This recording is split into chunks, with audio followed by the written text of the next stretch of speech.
For the past 2 years, Avila has been providing cleaning services at this distillery in Washington, D.C.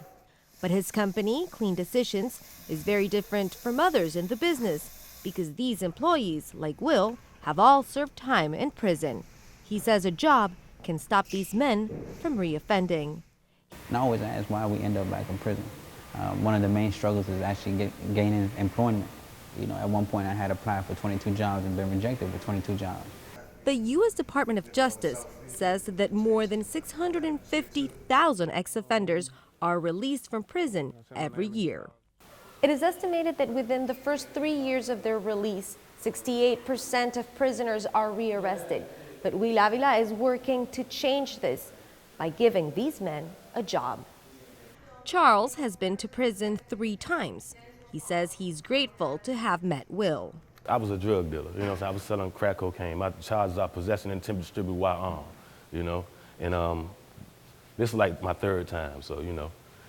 I mean, I know how it is to come home and not have a job and all that type of stuff and try and things get rough for you and stuff like that. So, and like I said, he eliminated a lot of the pain and trouble for me by meeting him and him putting me to work. Veronica Vargas has experience working with ex-offenders. She and Will have founded a non-governmental organization aimed at helping these men reintegrate into society.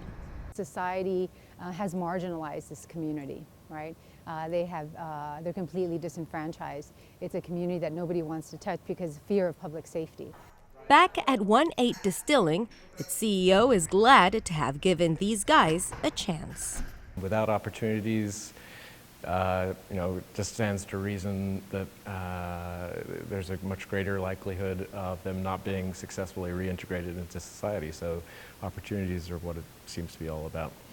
And Will has one message for the community of ex-offenders. You feel that self-esteem go down and you feel, man, like I never was told I could be somebody.